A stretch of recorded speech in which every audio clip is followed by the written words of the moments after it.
On tonight's show, we were at Eastern's annual Family Day. Andrew Meehan sits down with Zack Kindall. And Jarrett Soltis is here with highlights from all around Eastern sports, including men's soccer's recent matchup against Keene State. This and more on the October 17th edition of ETV News.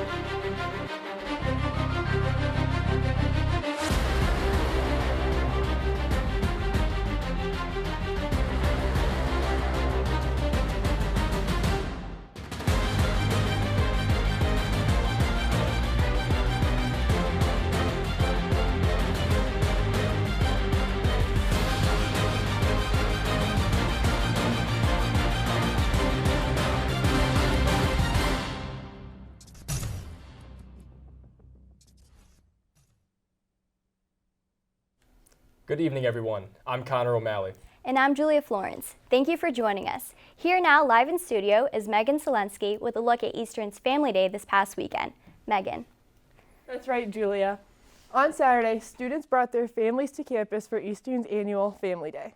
It's Family Day, Family Day, it's Family Day. Family Day it was. Hundreds of people traveled to Eastern's campus this past Saturday to be together with their family members and take part in a number of events planned for the day.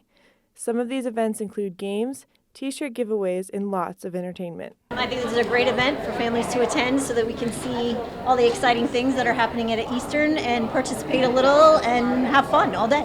Families connecting not only with each other, but with the rest of the Eastern community. Because it's nice to see that they're doing it so that the families can all know each other and have fun with the kids. For many siblings, this was an opportunity to reconnect with their loved ones like they never have before. That she's here. That she's here. That there's so much nice people here. Seemed like a great event, Megan. Thank you.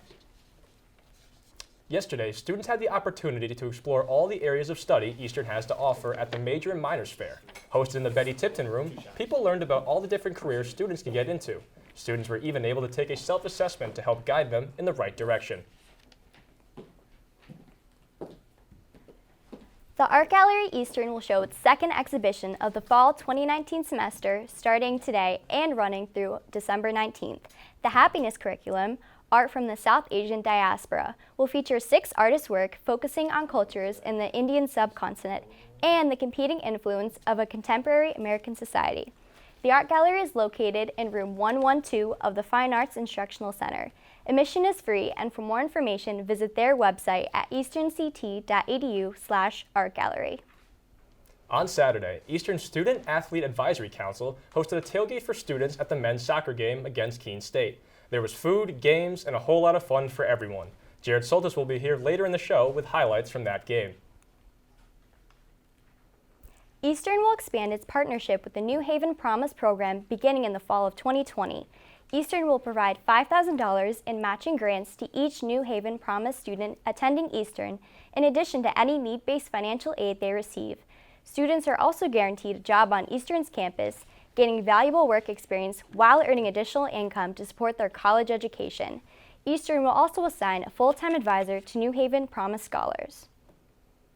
As the time of year approaches when high school seniors are deciding where they want to go to college, reporter Anthony Grancelli traveled to the Student Center to ask Eastern students what their advice would be for any incoming freshmen. I'm here in the lower level of the Student Center where I'm interviewing seniors and asking their advice for the upcoming freshmen. Let's go take a look. My advice I would give to anyone is just take advantage of all the opportunities Eastern has to offer because they're all in front of you. You just have to take advantage of them. My advice is take advantage of the Writing Center in the library. It's very helpful.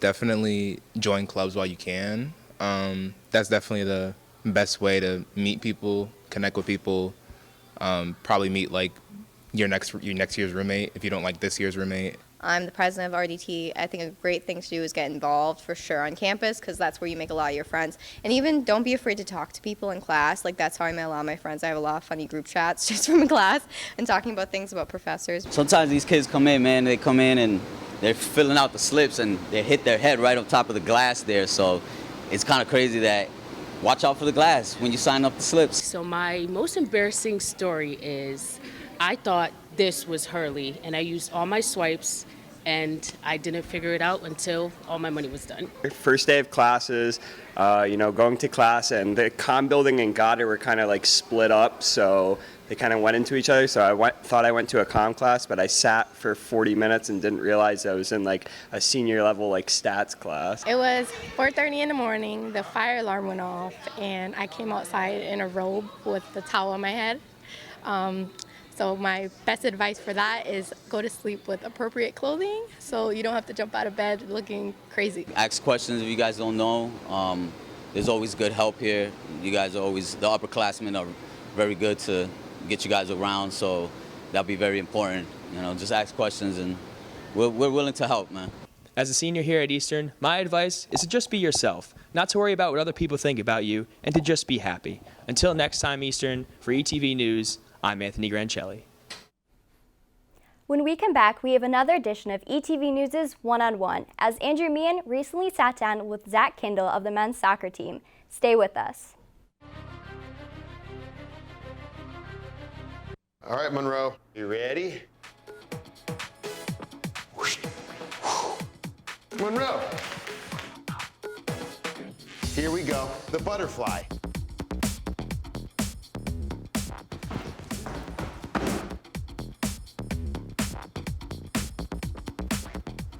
Ready?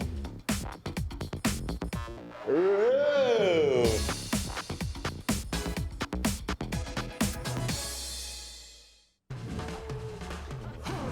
When you adopt a shelter pet, you discover their unique mix of all kinds of traits. Where'd Wiley go? Where's Wiley? Ah, there she is. Paw? Do you remember being an ancient wolf? Do you ever feel the call of the wild? You're a renegade cop, and I'm a con woman with nothing to prove. But together, we could really solve this murder.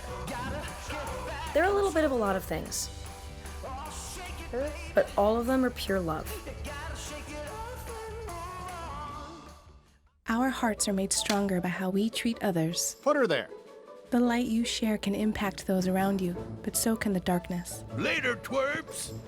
Did Pete saying mean things bother you? So when you reach out to another person, take a moment to consider how they will feel and let your heart be the key to making a difference. Because of you, someone's entire day, year, or even life can change. In every heart, there's hope.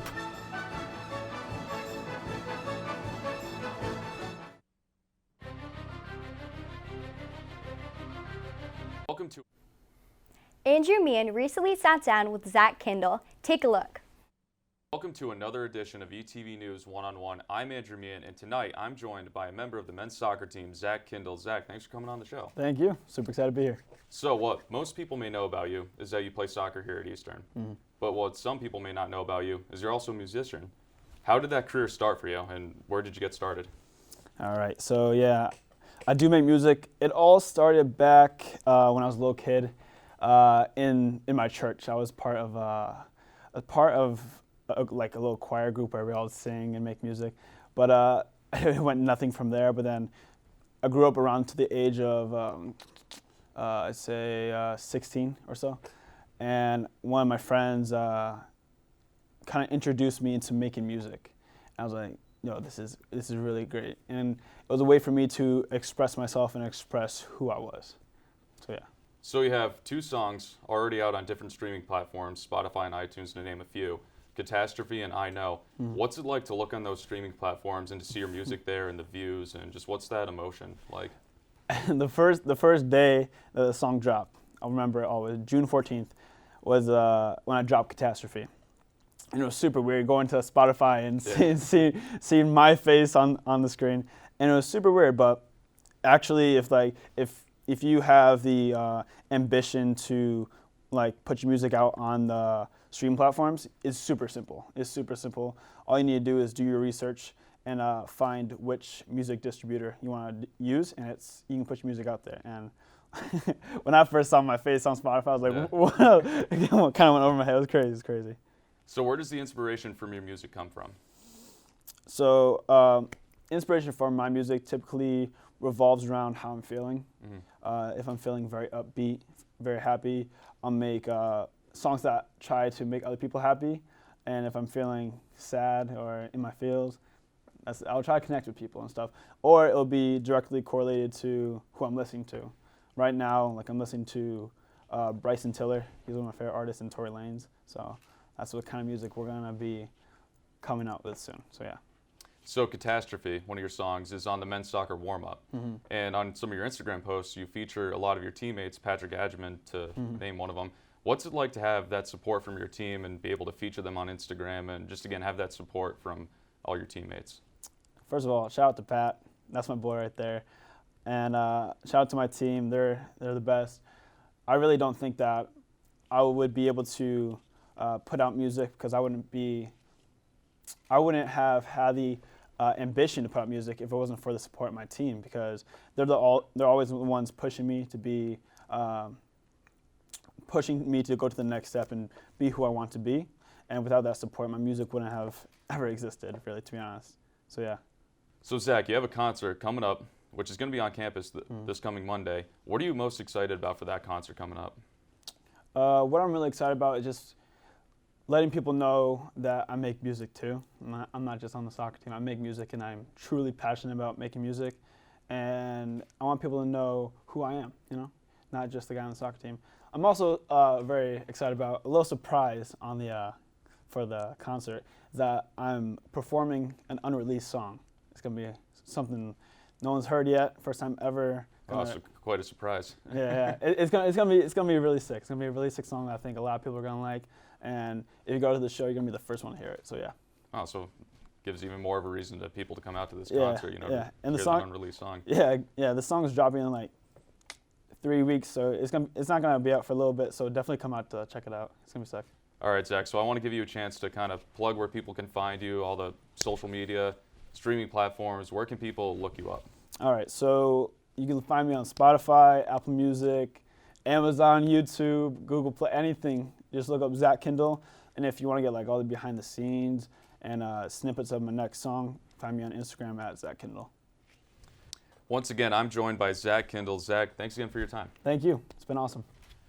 The concert will be held on Monday in the Betty Tipton Room of the Student Center at 7 p.m. I'm Andrew Meehan. Now let's send it back to Connor and Julia. Andrew, thank you. Still ahead, we take a look at the preliminary report released about the plane crash at Bradley Airport earlier this month. Don't go away.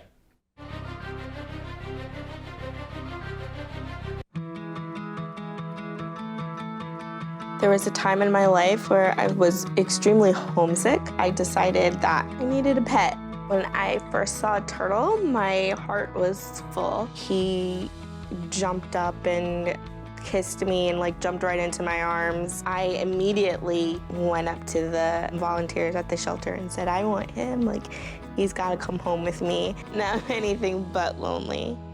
Every day with Turtle is a perfect day and keeps me company when I'm doing schoolwork. I like it when he jumps up on the table too. He is a veggie thief. He's an incredible companion and my best friend. Can't say that I've met anybody that doesn't love him too. When I adopted Turtle, I discovered all the things that make him unique. He's a little bit of a lot of things, but mostly he's all pure love.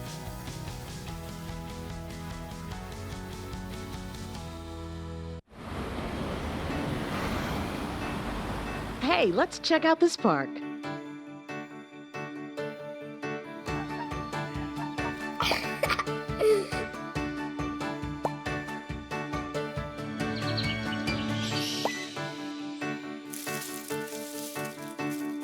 Oh, wow, that's really cool.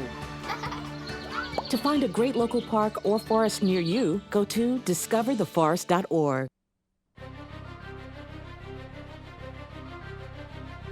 The National Transportation Safety Board has released a preliminary report on the deadly vintage plane crash at Bradley International Airport earlier this month.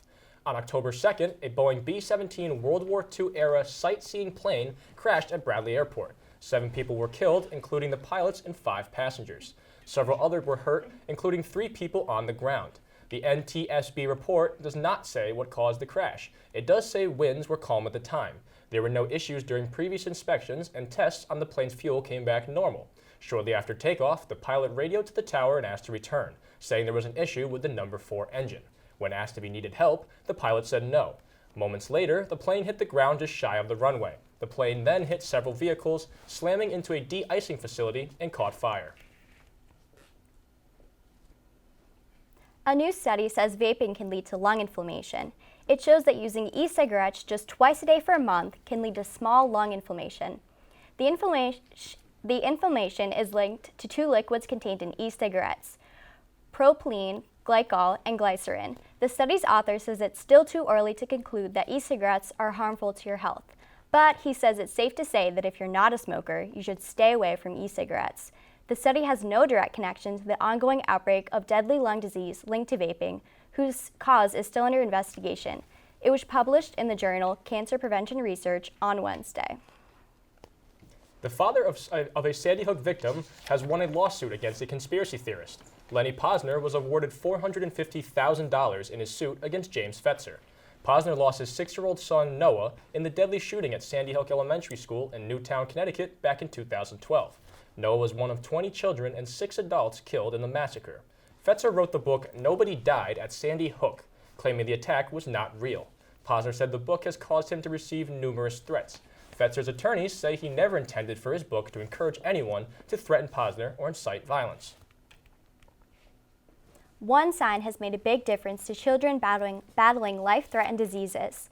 Carson King handed over a $3 million check Friday to the University of Iowa Stead Families Children's Hospital. The 24-year-old started the campaign after a sign featured on ESPN's College Game Day show garnered national attention. He originally was asking for beer money, but after receiving more donations than he expected, King decided to use the money for something good. More than $35,000 deposited money into King's Venmo account to help sick kids. And now, King said he is considering starting a foundation to help people in need. When we come back, Jarrett Soltis will be here with a look at the men's soccer team's recent game against rival Keene State. That highlights next in sports.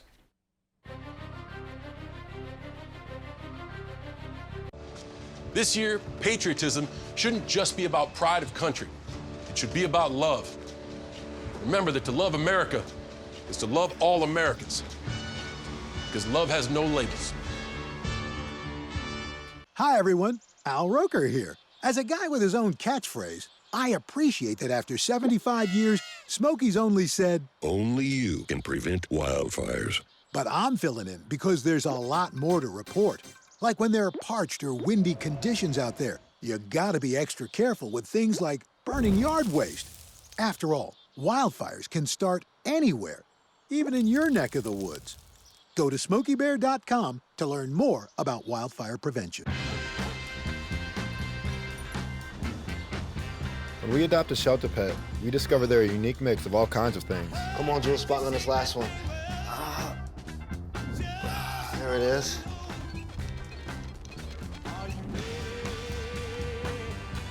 Keep going with it. Leo. They're a little bit of a lot of things, but they're all pure love.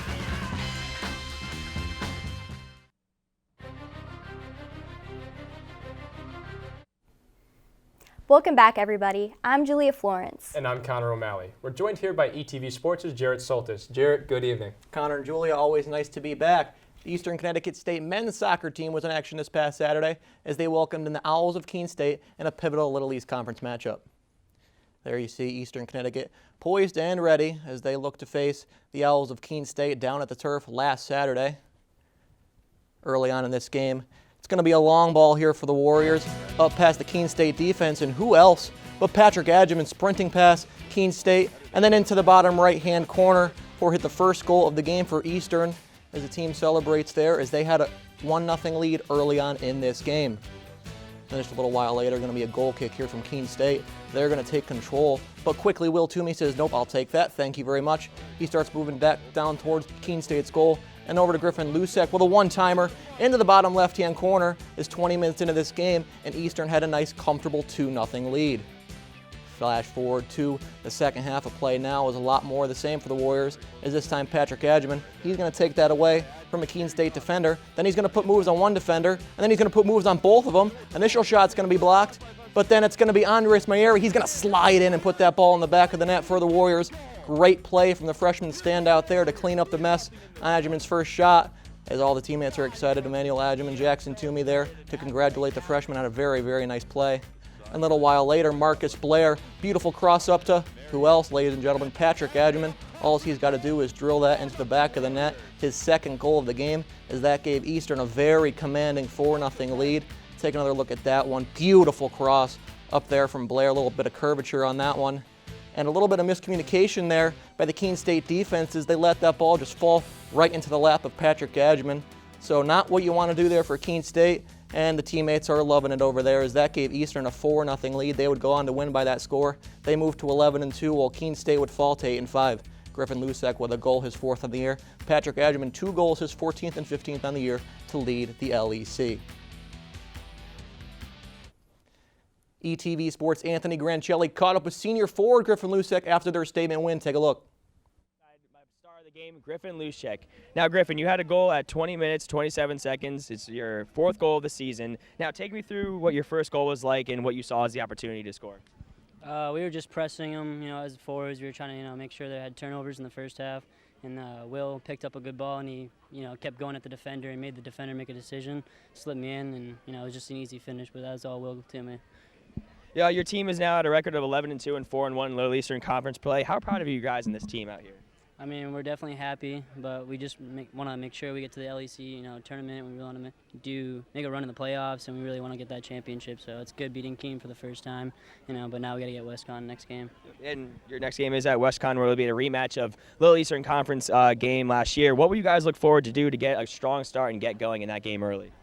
We just want to make sure we, come out like we did today, get 2 quick goals on them. But, WestCon's a good team, but, we want that revenge from last year, so let's get a dub. Next game for the Warriors takes place this Saturday as they welcome in the Spartans of Castleton University in a Little East Conference matchup. That game will kick off at 1 o'clock. The field hockey team picked up a big 1-0 conference win this past Tuesday against Bridgewater State. I got a chance to catch up with lone goal scorer in that game, Morgan Sanson. Take a look. ETV Sports' Jarrett Soltis here with senior forward Morgan Sanson after their win today, 1-0 against Bridgewater State. Morgan, thanks for joining us. You had a goal in that second quarter, and that kind of set the pace for the rest of the game, and you also had a few other nice plays throughout the game. What mindset did you come in to play with that type of aggression? I think as a team, we come in every game, we play it like it's our last. Every conference game from here on out is so important to us, so we really just play with as much aggression and determination as we can. So now how are you guys going to use this as momentum to carry yourselves throughout the rest of the season? We definitely needed this win. We'll use this momentum to carry us forward and just play all out every single game we have from here on out because we want to be in the conference tournament and we need to win every single game. Now, speaking of the conference tournament, you guys got 2 tough games coming up against Worcester State and WestCon. What do you guys need to do to take down the top 2 teams in the Little East Conference in a big upset?